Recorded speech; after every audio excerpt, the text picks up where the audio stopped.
Is this all there is to life? Answers from Ecclesiastes, author Ray C. Stedman, copyright 1999. Third, the searcher says it was decreed in spite of what man might try to do. No man can contend with one who is stronger than he. Then how are you going to change the laws of God? Although they may appear very much against us, there is nothing we can do about it. Arguing about it, he goes on to say, does not help. The more the words, the less meaning, and how does that profit anyone? Ecclesiastes 6:11. C.S. Lewis said it so well. To argue with God is to argue with the very power that makes it possible to argue at all. How do you change that? The searchers go on to speak of man's weakness.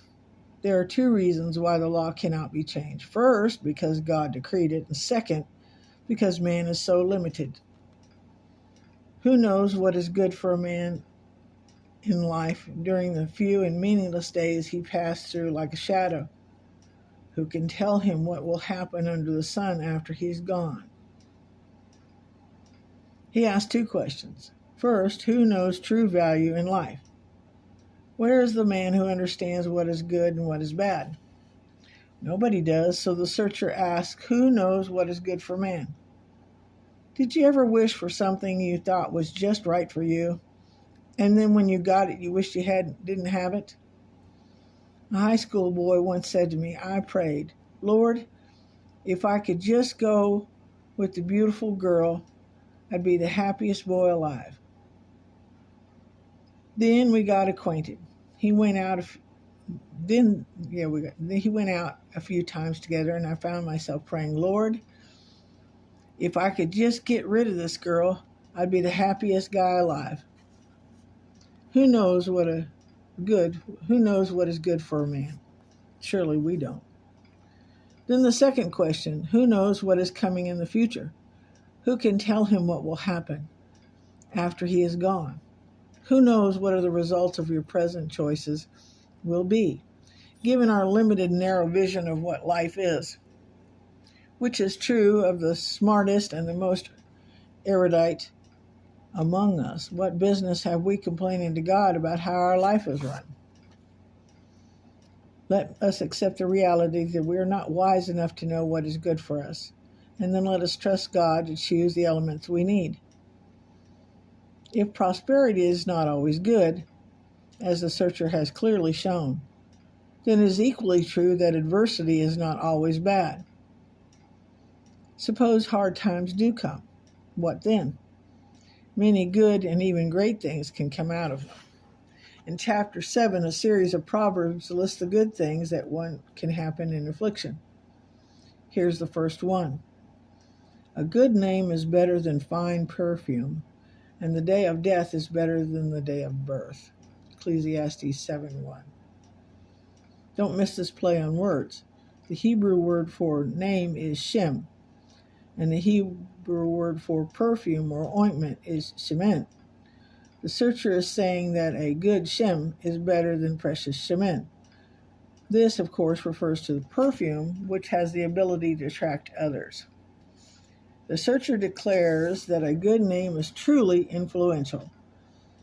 It is not like perfume, which does not last long, even if it is costly. A good name endures. One will pass by many garish-looking restaurants to visit some little hole in the wall that serves good food at a decent price. A good name attracts. Even the poorest among us can have a name for integrity, for trustworthiness.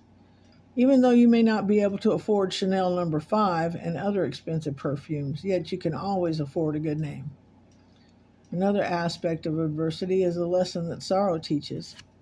It is better to go to a house of mourning than go to a house of feasting, for death is the destiny of every man.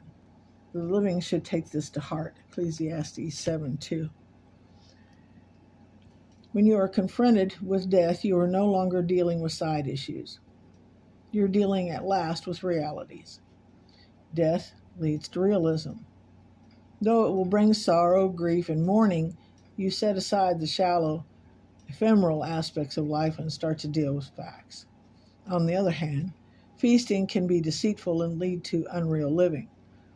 Second, the searcher says, sorrow leads to gladness. Sorrow is better than laughter because a sad face is good for the heart.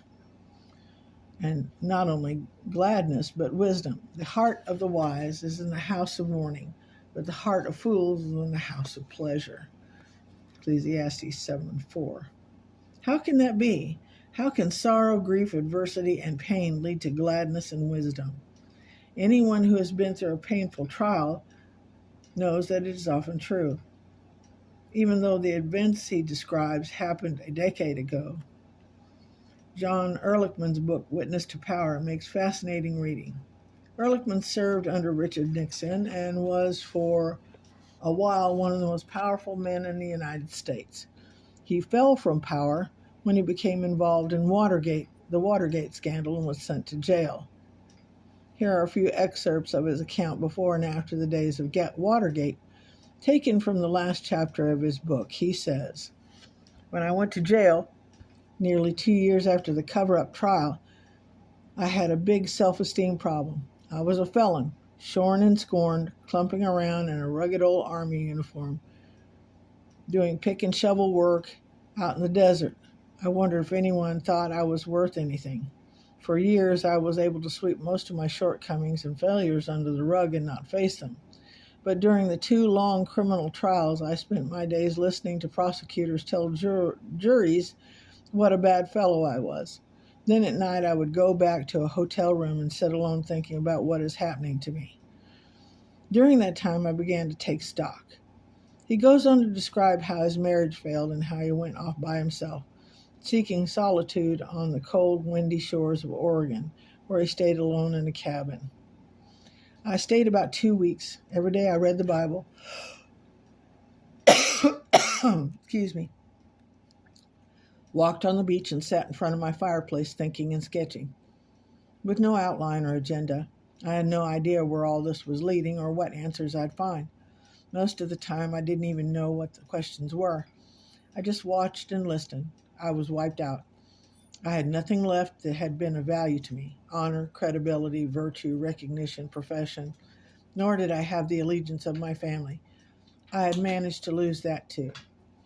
He moved to Mexico and started over in Santa Fe.